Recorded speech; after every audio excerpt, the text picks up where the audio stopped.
Hello, welcome to DeKalb Talks Tourism. Today we have Lily Pabian, right? Pabian. But the other pronunciation is Pabian. Pabian. Yeah. It's a Polish. My husband is 100% Polish. I think he's third generation. But yeah, it's Pabian. Pabian. But Pabian is perfectly fine. Pabian. So I like that. So, Lily, tell us about yourself. Well, my full name is Lily An. My maiden name is An, A-N. It's a Chinese name, Pabian. And I am the executive director of a 501c3 nonprofit called We Love Buford Highway. Our mission is to preserve the multicultural identity of Atlanta's, DeKalb's corridor. So, back up to where...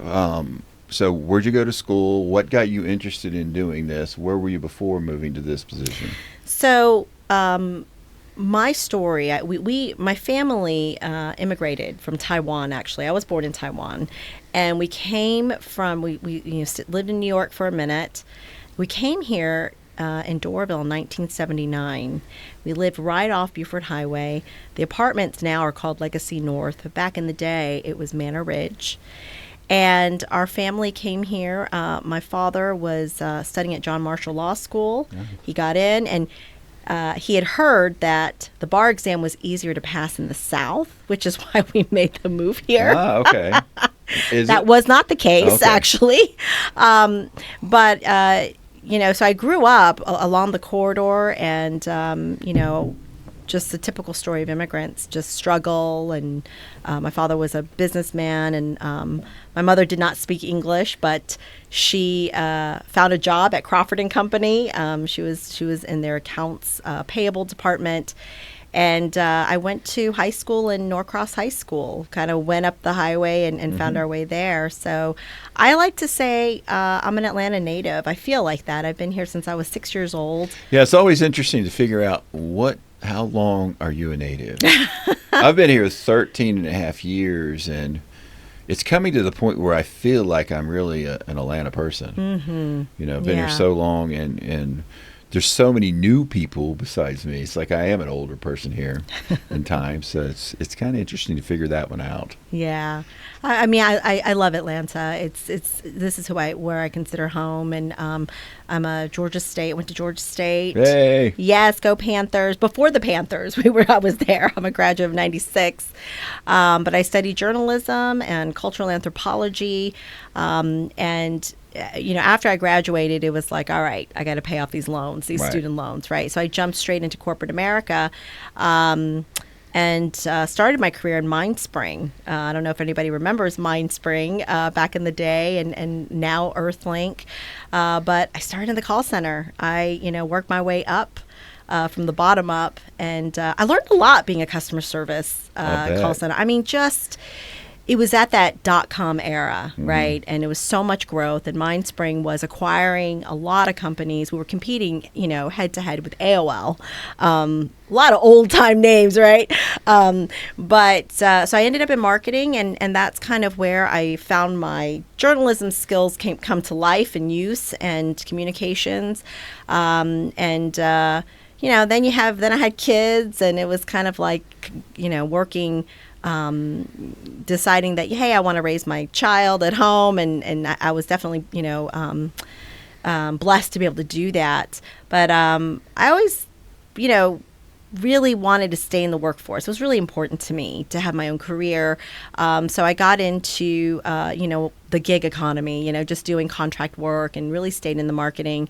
But my heart really, I felt this calling for purpose work. And it started as a PTA mom. Okay. My children, both my boys had learning disabilities, and so I really jumped straight into that in terms of volunteer. And then I found myself as a development director for a nonprofit called Vision Rehabilitation Services. So really serving folks who are low vision, blind. Learned a lot about nonprofit work, operations, and a lot of due diligence, a lot of fundraising needed. jumped back into consulting a little bit, but again, my heart just kept calling, and I found myself back into the world of, I want to do something meaningful. In 2014, I had a health scare. I think that really shook me. I had a brain aneurysm rupture. And, it was one of those things where you, like moments in life where you're kind of like, okay, what is my purpose? For me, I kind of put out the universe. I really wanted something that connected to my identity as a Chinese American, and so I found this job post for We Love Bu Hai at the time. Yep. And it was in 2019, and I was thinking, I said, what is Bu Hai? Bu He? Like, I couldn't even wrap my brain around that. It was back and forth that way. Yeah. So, but got the interview, jumped in, and it just spoke to me in so many ways because of my connection to Buford Highway. Yeah, we actually had a Bu Hai restaurant app, and it was so old, technology, even not that many years ago, it was just a tough one to use because it had all the participating restaurants that would go in for the app, and you would get points. But technology back then, you'd pull into where the place with Sweet Huts is, and you could pick up the entire complex because the phones couldn't really drill down into Sweet Huts, unlike today. Right. But so we ended up just turning that app off because it was like, I remember that app. Yeah. I do remember that. It was a cool concept. It was a very cool concept, yep. It just didn't, at the time, it didn't really work very well. Right. But apps have come a long way now, and phones have definitely come a long way. For sure. But tell us, so you became executive director in 2019, I stepped in, and again, I grew up on Buford Highway, and particularly in the Chinese lane, as I say. And, just growing up, watching my parents really learning about Western culture. That's why I learned to speak English here, and but also as an introduction of other cultures. We lived in the apartment complex, as I said earlier, and downstairs was a Korean family, and then there was an Indian family, and we really got close to a Uruguayan family, so much so that we're still friends today. But it was that sort of that intersectionality, such a hard word for me to say, of that immigrant experience of you're discovering, you're learning, you're trying to catch up and stay on top, and but really it was the community, and that was one thing my parents really taught me was if you see folks that need help, particularly coming into this country and the struggles, lend that hand. And the other piece of it was the preservation of our own cultures, of our own customs and our own languages. That was something really important to my father. And so much so that, they, in partnership with other community uncles and grandfathers, they all came together and said, hey, we need to have a community center.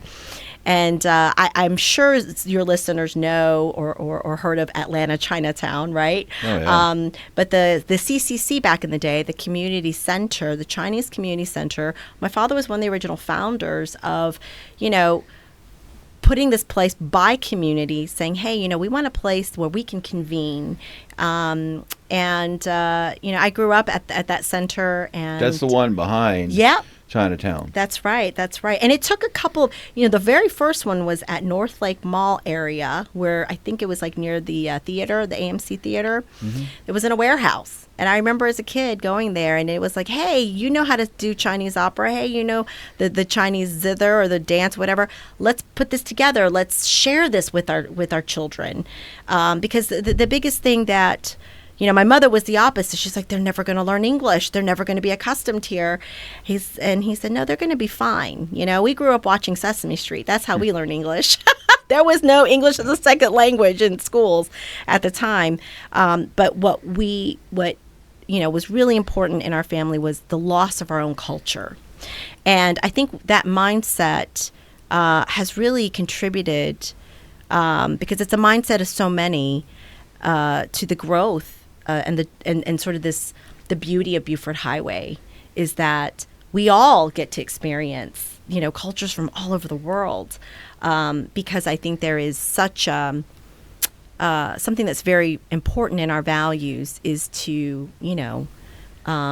know our culture and to make sure the next generations know it as well. So a lot of preservation in and of itself wrapped in. And speaking of preservation, so when I came in 2019, it was a very different mission. It was very focused on cultural arts and culture organizing and design and city design, right? How can we reimagine a place like Buford Highway in terms of city development? And so when I came in, my first sort of order of business was to understand the communities. Because, again, I'm in the Chinese lane, and I know that there's so many other organizations and communities. So, relationship building was really important to me when I first came in. And, kind of like asset mapping, right? Just kind of understanding the lay of the land, who's who, what are the needs of the community, and outside my own bubble, right? And so really, really flourished from there, and then COVID hit. Yeah, I was wondering when COVID was going to come up. 2020. But so I did change the mission, reshape the mission, into this mission of preserving this identity. There's so many cool identities of Atlanta. Growing up in Atlanta, there's the little, the 5 points, little 5 points, and just cool areas. And now we're seeing that, in cities. You see cities everywhere trying to create their own sort of identity, their own differentiation, right? Right. And but I think of Buford Highway as a little bit of its own island. There's a lot of autonomy to it, and that's a good thing. And it really has built this sort of sense of belonging. I think that's very unique, and not to mention the good food, which is what everyone loves to focus on Buford Highway, right? But it's certainly a gem. Yeah. So, do you know how many different cultures are represented on Buford Highway? I have, 21 ethnicities is a benchmark, a data point out there. There hasn't been a lot of academia research done in terms, and that's part of our work is collecting the historical pieces of Buford Highway. There's so many stories out there. In fact, that was the reason why we created the Oral History Project. It is a partnership with Georgia State University's Digital Library and Archives. Our founder, Marion Liu, she started this program, and it's something that's super critical, I think, because in Atlanta, and in the South, it's a largely white and black story narrative, right? And so it was important to us to have a vessel or a place for immigrant stories and immigrant voices. And, again, going back to the connection of our heritage, the connection of our ancestry is so important. So preservation is a really big piece of it. So I think the stories are really, really important to always sort of elevate and raise light of where we came from, Definitely. So what type of, you've got the great preservation, you got the awesome food, and it's a beautiful strip because you do have all of it right there. Walkability is, you have to drive, but it's Atlanta. We're used to cars. It's the busiest pedestrian. It's the busiest route for MARTA is Buford Highway. I believe that route's 13. No, 39. The road is 13. But it's just, when you think about, we were talking about the ethnicities and that's also a dynamic. It changes as well, right? I remember back in the day when Plaza Fiesta was not this sort of Latino center, right? It was actually going to be the next sort of Vietnamese hub. Oh, really? Community hub. There was a grocery there, and it was moving in that direction. You had Nam Phang over there at the Lee's Bakery, all of those. And, for whatever reason, because, again, that's the other thing when we talk about risk factors of change. Ownership has a lot to do with it. If a property owner decides that this is not working out, or it could dynamically change an identity, a total culture, Right. of a particular place. So for whatever reason, they moved up to Jimmy Carter. And if you guys go into Norcross and Jimmy Carter, that area, that's sort of been, the Vietnamese communities have certainly thrived there. And it's an important place for our communities. But Plaza Fiesta came in, and we see how wonderful and so many communities really rely on Plaza Fiesta for their everything, their food, their grocery. Do you know how many states Plaza Fiesta draws from? I used to know. I used to hear it was 3-4 states around us. That's the other thing about Buford Highway in general, right? Is it's not just an Atlanta sort of influence, and it is a Southeast regional. So many people from all parts of Georgia, all parts of Tennessee, North Carolina, South Carolina, they come, in Alabama, come to the highway because they don't have access. Right. And so they drive that distance. And we hear so many stories of people, I grew up coming to Buford Highway like 3 times, a month. And it was because my parents needed to go to the grocery stores here because you couldn't find the products at home. Or it's your local media, your news, periodicals, newspapers, Right. whatever.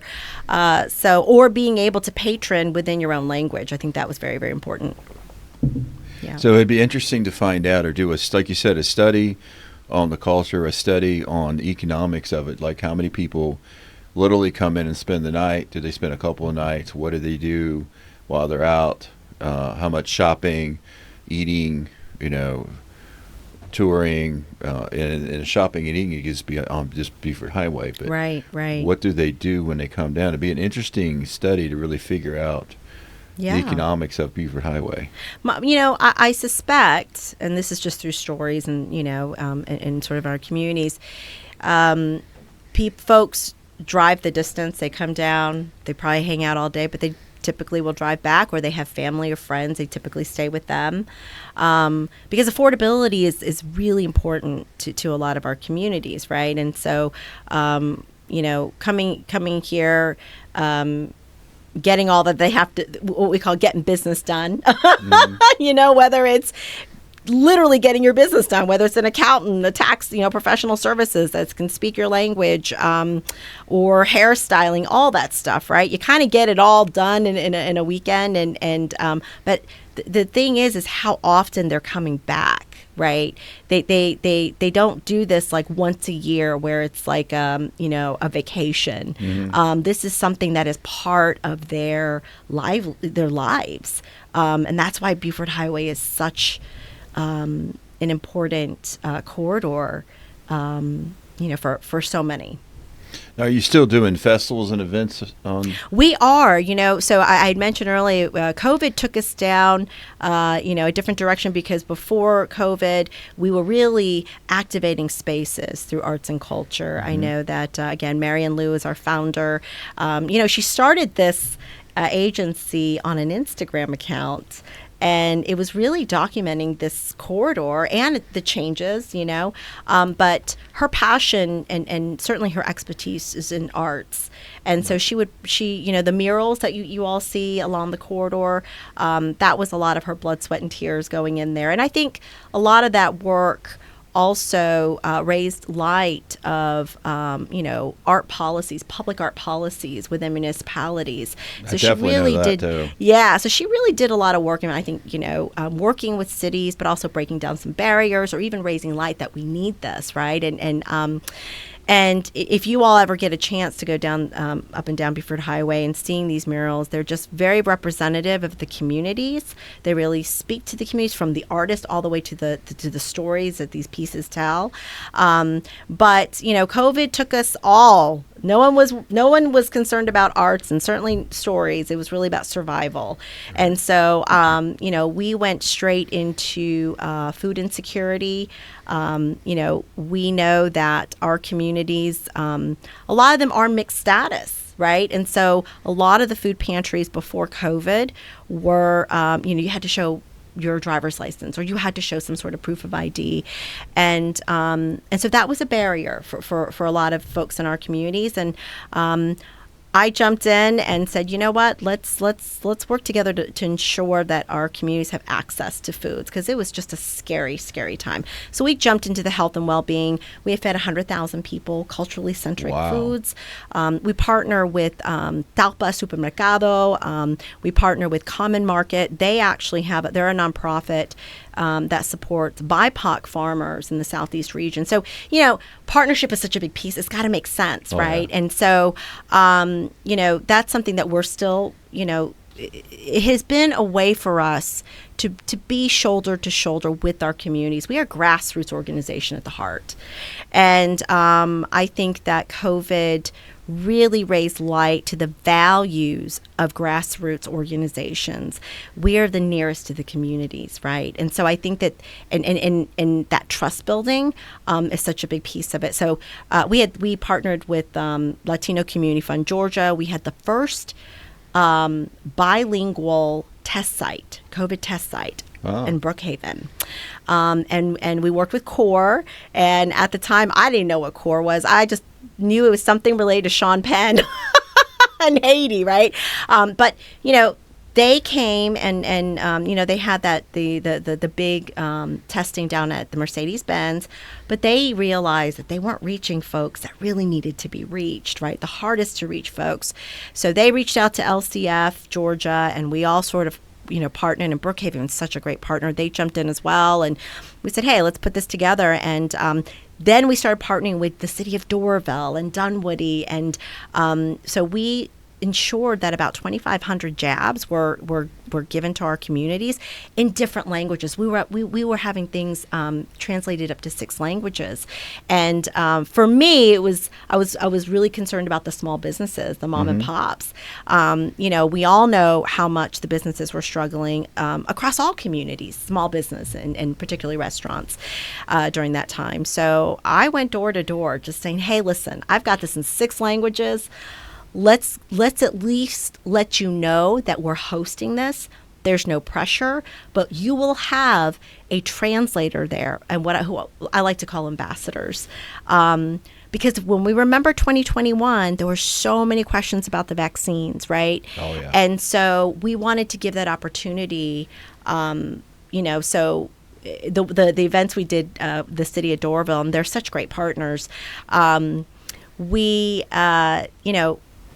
The clients would walk in and, do you speak Spanish? Okay, this is your buddy for the entire time you're here.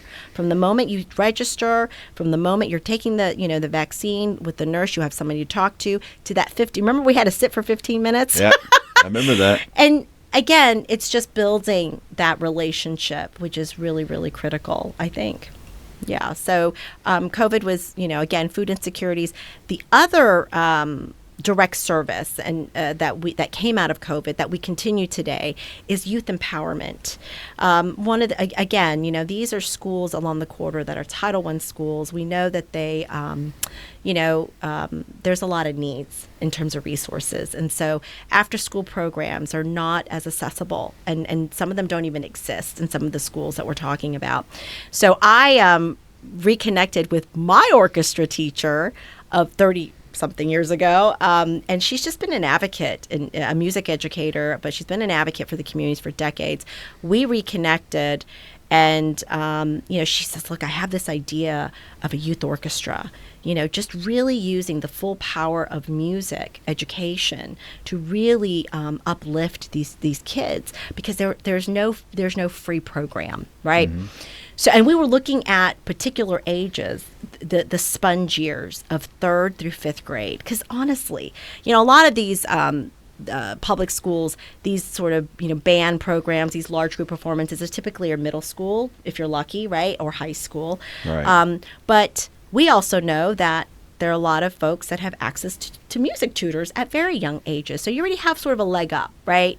And we just wanted to equalize that a little bit. So we started with 10 kids in February 2021 through Zoom. And, because we're still doing distant learning and everything, Okay. but we have grown to 50 kids.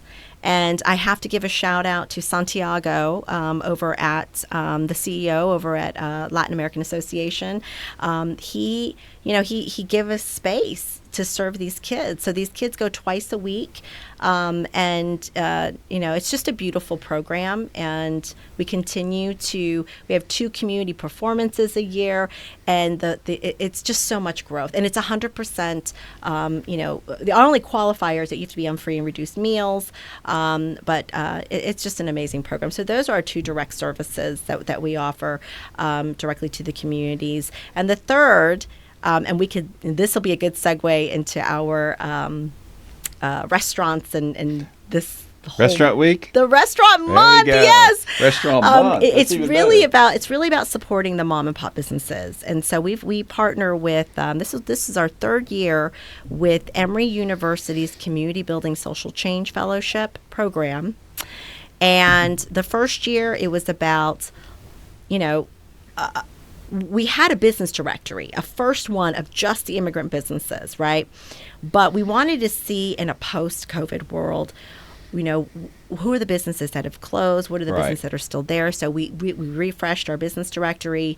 The second year of engagement was, what are the needs of our businesses? What are they struggling with?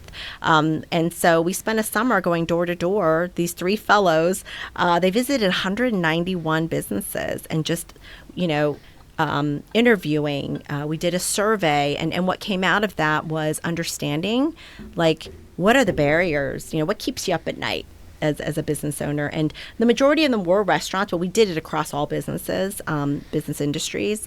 And what came out of that was the small business resource guide that we put together. It's a very practical guide, and it consolidates, because again, we're dealing with 3 different municipalities, 3 different sets of rules, right? Right. And so we consolidated to sort of a one-stop place and really talked about, from it's business 101, like, here are the types of businesses and here are the type of permits and here's the process, even working with DeKalb County and all of that. And but the biggest piece that I think our businesses were really excited about was the marketing guide. So we did have an insertion piece there, and it really sort of matched what came out of the survey is our small businesses struggle with marketing. And it's not something, and I come from a marketing background, and I know that sales and marketing are 2 different things, right? Mm-hmm. And so one takes is an investment, and it's kind of like planting the seeds, watching it grow. And so we created this guide of why you should have a social media account, why you should have, somebody, why you should be concerned with your SEOs and your Google reviews, and because it's become such a competitive landscape. So those are things that we feel like are really supportive. So this Buford Highway Restaurant Month came out of at the heart of it, it is a community marketing campaign. I see other cities, in Roswell, they do Restaurant Week, Alpharetta does it. And this is our way of putting, a program together where we could really share, because Buford Highway is a fast moving, 7 lanes of, you're easily missed if you're not out there and really being innovative and how you, get that those customers to come. So it's a good time for the show. Yeah. Because isn't today August? Tomorrow's the first day. Perfect timing. We put this out today on social media, and we worked, and again, going back to arts and culture. Arts is and culture are super important engagement tools in terms of outreach.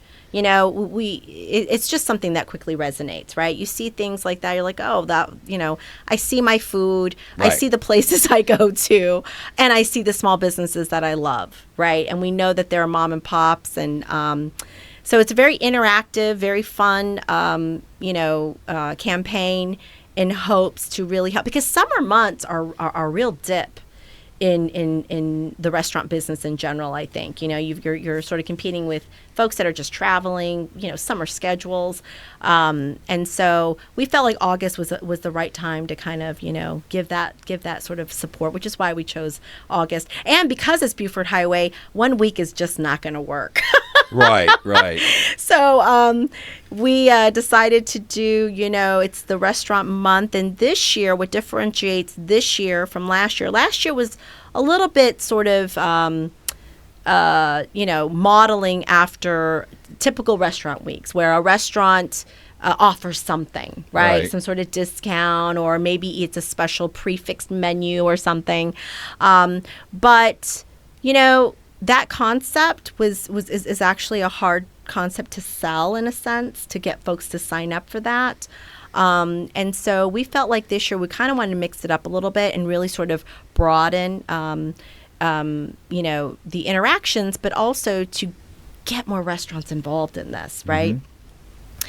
So we created the Community Passport. So I was interested to hear about that. And that way it gives, the players have fun, customers have fun, because, again, you're kind of collecting these art stamps. And I got to give a shout out to Tiffany. She, at Tiff, Tiff Blott is her Instagram. She is an amazing artist, and she's local, and she is just such a huge supporter of Buford Highway, and very, very wonderful partner. Oh, cool. And she's like, I reached out. I said, because the second image up there was last year's, and it's really focused on cuisine, culture, and community, and those are sort of the where we center all of this, mm-hmm. right? We want to make sure people understand. Yes, it's a marketing campaign, but that's kind of how we understand it to be, right? But it's deeper than that. It is a community campaign, and with the supporters of Discover DeKalb and our other, all three cities support this, and also our Asian American Advocacy Fund. It really does take a village, and I feel like this program, it really speaks to that. I think there's so many of government and city staff that really care about this corridor, and this is a way to really sort of operationalize that, right? And in a fun way. So you go around, you collect these. Each stamp has been illustrated by Tiffany. They're very unique, and each of the restaurants receive all the materials. So does each restaurant have a separate stamp? They Very do. Cool. We thought that would be really fun, because it's an incentive to sort of, so those art aficionados out there, something local and beautiful. So they each get their own customized stamp. And they each get flyers, they get table tents, and we really didn't want to burden the business owner, right? Because they've got enough. Right. They've got staffing, supply, logistics, all sorts of stuff, inflation, they got all sorts of stuff to deal with. So we really wanted to give a turnkey. And so last week we delivered these bags of goodies to each of them. So it went towards the flyers. We wanted each of their menus to have it. We even added this element of activation of your card, again, so that it's not customers come in with a whole set of questions to the business owners. And a lot of our business owners don't speak English, right? So we really wanted to take all of that and say, hey, go to this link. This is how you activate it. All the instructions are there, and come to us with any, questions. But ultimately, this is meant for fun, and but there are prizes. That's the fun part too. So you fill 5 spots, you get an entry to win a $25 gift card. These are all chances to win. You fill 10, you get another chance to win another big prize, and the ultimate is you fill up all 15 of them for a $100 gift card. So is it like a printed, like a real, like a passport? It's expensive to make actual booklets, so it's a card, and so we call it the passport card. But the front is the full image of, and actually on the receipt of the first image, it lists all the restaurants that have the passports that have been, that we've gone door to door and said, hey, here's the materials. We also gave each of the restaurants incentive gift cards for them, for their staff. Like, if we're asking them to, like, stamp and to put these materials out, we felt like we need to incentivize a little bit. And, how much the staff represents the businesses, and how much, so we really wanted to support them in that way as well. So really there is nothing the businesses really, need to do per Other se. than the stamp. Other than the stamp. So it's something really fun. Oh, there's the card. Yeah. I think it's that's the back of the card. Yes. So you get to fill it. And the other thing that we recognized is, being that we're a 501c3, we are not a chamber. No one's paying us. We're not membership based at all. But it was important for us to allow or to have these sort of virtual stamps, right? For places like Atlanta Chinatown, for places like Plaza Fiesta, and certainly for our community to be able to support who they want to support. Right. So there's a lot of fluidity to this, design that way, because we wanted to be as inclusive as we could. So you including Chinatown as Buford Highway. So that's Correct. nice. Yeah. Well, to me, it's funny because a lot of our communities, they'll just say Chinatown. Buford and Highway and Chinatown are kind of synonymous in a way. So absolutely, we include Chinatown. Nice. I think that's great. Yeah.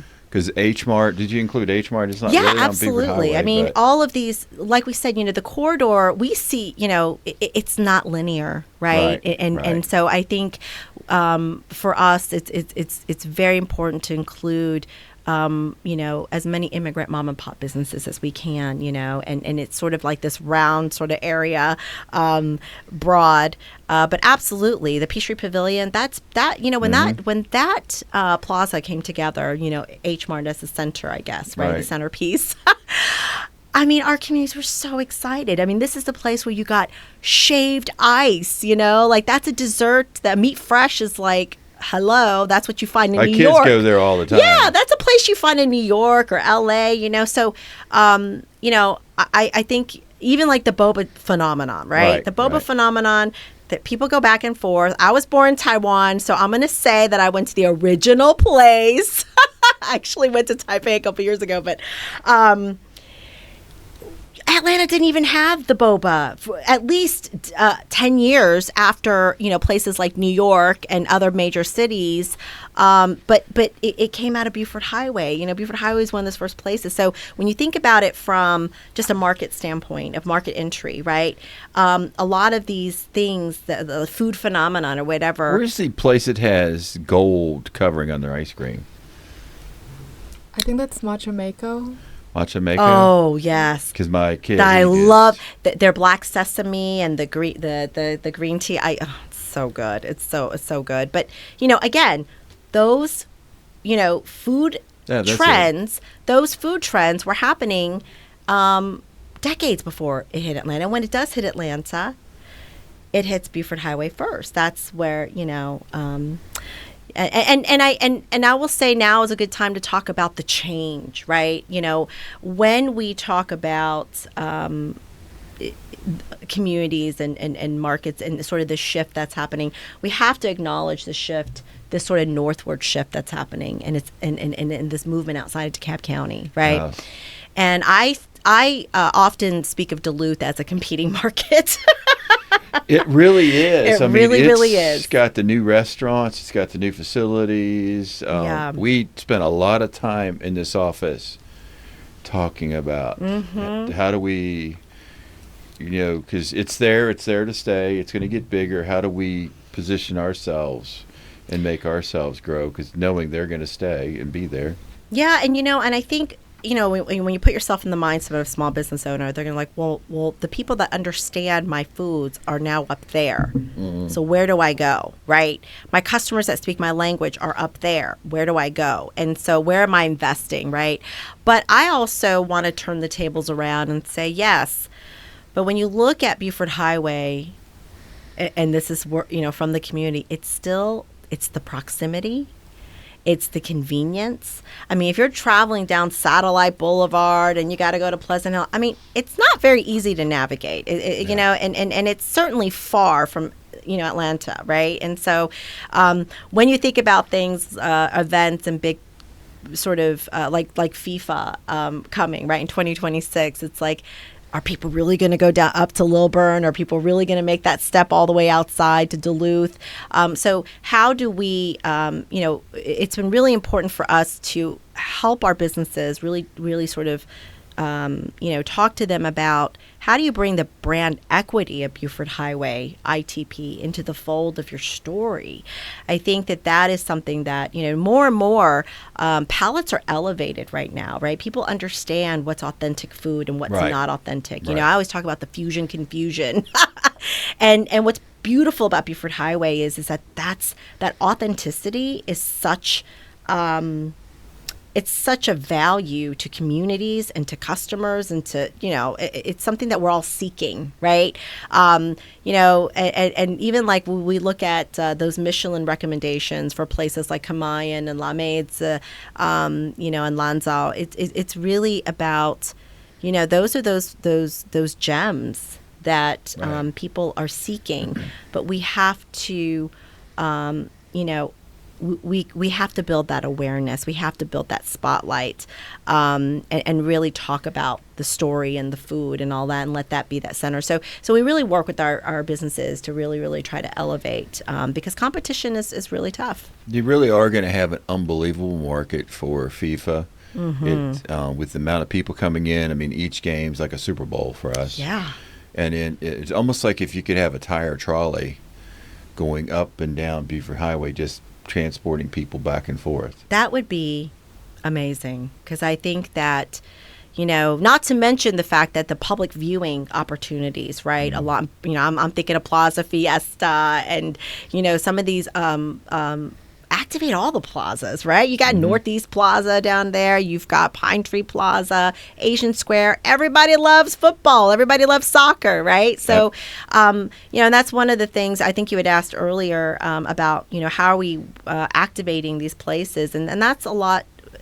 We've been activating spaces through community food distributions, and but now it's kind of looking at how do we activate these spaces in terms of events, and how do we look at a place perhaps like Asian Square and actually create a real night market that's that becomes a destination, and I go back to I look at other models. Roswell has done a really good job with Alive After 5, right?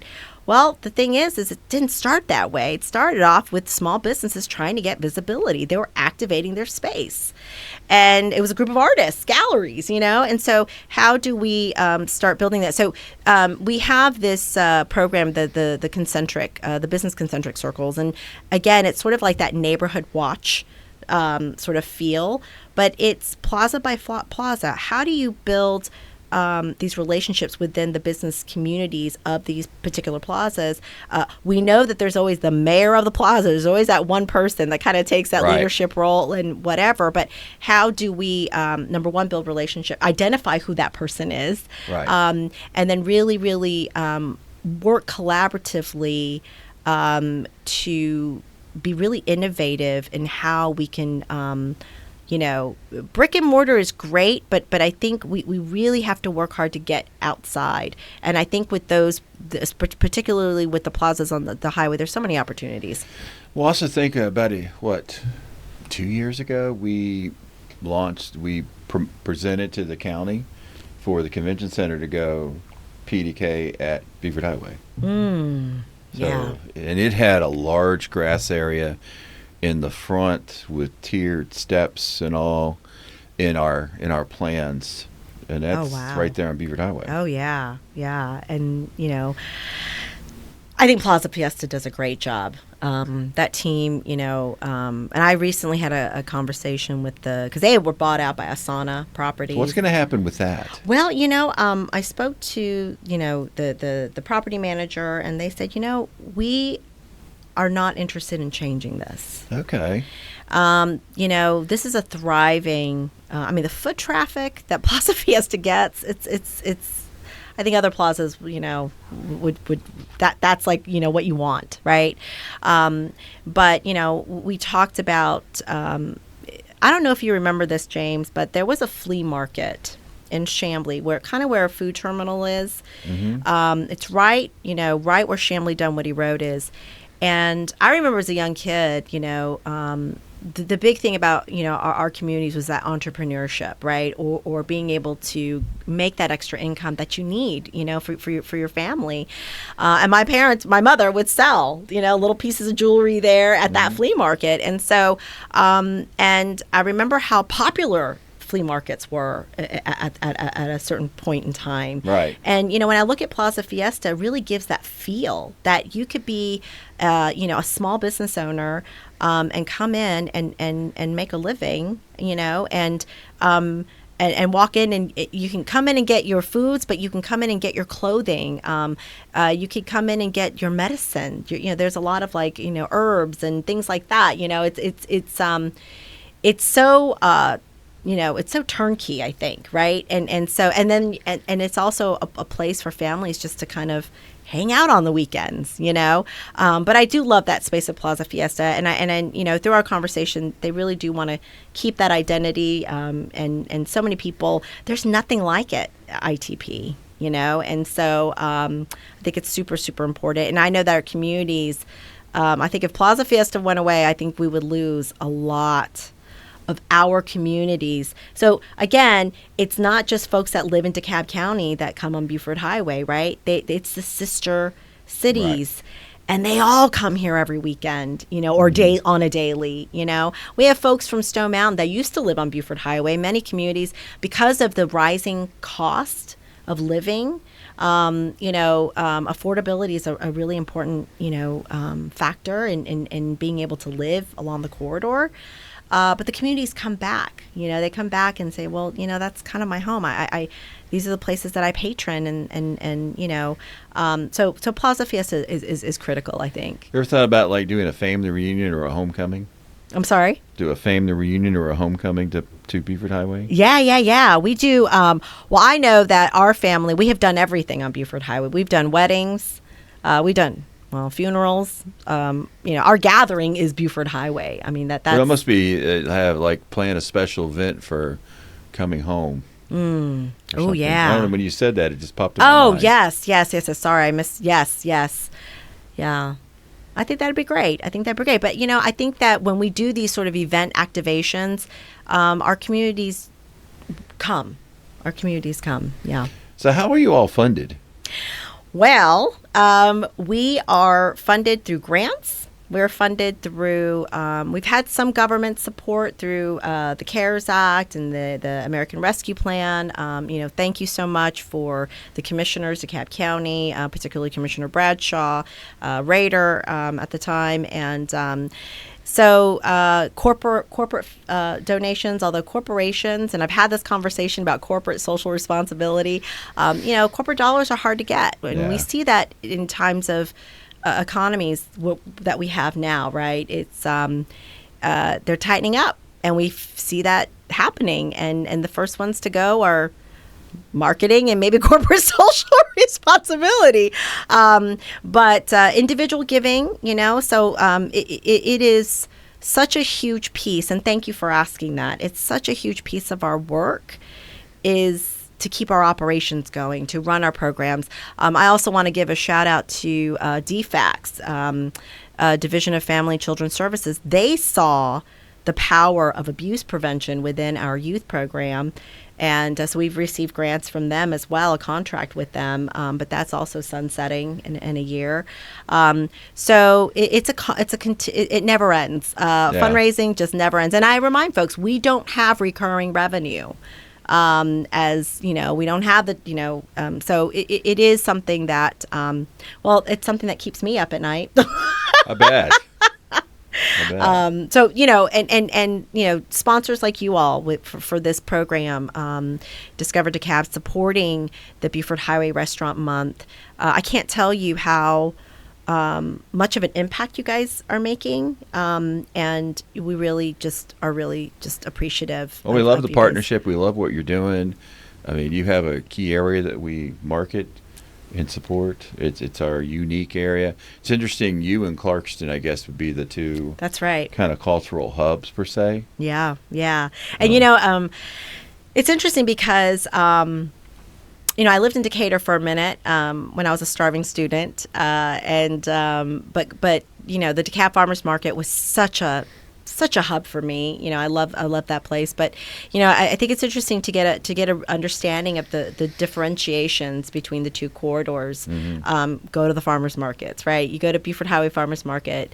Very different than the experience at DeKalb. And I mean, even the ingredients you can't even get. I remember living in Decatur, I would have to drive to Buford Highway Farmers Market because I couldn't find my specific ingredients, So ingredients matter. Oh, yeah. And that was culture. set up very much internationally by the culture. So it's definitely a different feel than the other market. But then City Market and H Mart are totally different. Totally different. And, it's funny because I really don't go to H Mart as often, only because it is Korean. It's more dominant Korean ingredients. So I do a lot of cooking at home. So I'll go to City Farmers Market. I mean, I love H Mart. I think it's so fun and it's just so vibrant. And there are certainly things, but it's just that one ingredient I can't find there, or it's the way that the meat. I'm a big fan of hot pot. I don't know if have you ever had hot pot? Oh yeah. Love it. I love hot pot. And it's even the way that our cultures eat hot pot. There's nuances to it. So like our meats are like super, super thin. And so I actually go to Ding Hao. I don't know if you've been to Ding Hao, but that's in Chinatown. It's a little grocery store. And like, just that one spice that I can't find anywhere else, I'm able to find it there. But so all those nuances just make, these grocery stores just really important to the communities that they're serving. I don't think I've been to a hot pot restaurant on Beaver Highway. Well, I am going to give you a suggestion, and I typically don't like to give too many suggestions out, but this business, I think, they need a little shine. Well, first, Jay's Mini Hot Pot is amazing. That's in Chamblee in the Orient Plaza. But China Hot Pot you should check out in Doraville. It's both. China Hot Pot's a little bit more of traditional sort of setup. And how I eat it at home. Jay's Mini Hot Pot. And actually, Jay's Mini Hot Pot, they were the first hot pot concept that came into Atlanta. Really? They were from New York. Yeah, they're from Flushing. I think they had a couple of stores in Flushing. But just a great, so Jay's Mini is a little bit more personalized, but they're both just equally just. Well, you just sit upon that. It'd be interesting to get all the firsts for the South. Oh, yeah. Like they were in New York and then they came to Atlanta. It'd be interesting to kind of get a list of those. Well, and that's one of the reasons behind the Oral History Project, right, is to identify these stories. Like Master Bakery, I think the parents have retired, and that place was there forever, 30-something years, and so we're trying to go after that the through the daughter to get their story because, to me, it's so important to hear why they came to Atlanta. What was their experience? What is their, the cultural, the heritage, the recipes they brought. Again, it's so much, I think, a growing need as humans. We need these stories to make us whole. Oh yeah. Yeah. Definitely. Yeah. So if someone wants to reach out to you, give you a bunch of money, support you, how do they find you? Well, you could send me an email. My email address is Lily, Lily, at welovebuhi.org. Or you could find us on Instagram, Facebook. Our handle is welovebuhi. But, I do want to say, I don't know if we touched on this. I did change the name of our agency. Yep. And the reason why I did that, now we DBA with We Love Buhi, and we certainly have that as our handle, but our communities know this place is Buford Highway. In fact, we had some folks say, well, do you think we don't know how to say Buford Highway? So although Buhi sort of resonates in the same sort of way that Soho does, right? These sort of acronyms, and it's great. But we really wanted to and our work ultimately, whether it's restaurants or professional services or kids at our schools and families, it really is centered on the immigrant communities that built this identity of Buford Highway. And it's something, and by helping them, I've said this before, welcoming means that it kind of insinuates that, well, who's the host, right? We belong. Yeah. And that's the big message that our work is about, is ensuring that our communities thrive in an ever-changing South. Sounds great. So we're excited you came on the show. I've learned a lot just from our conversation today. Thank you so much for having me. It was such a pleasure. Well, you can come back again. I sure will. And thank you all for tuning in or watching our show.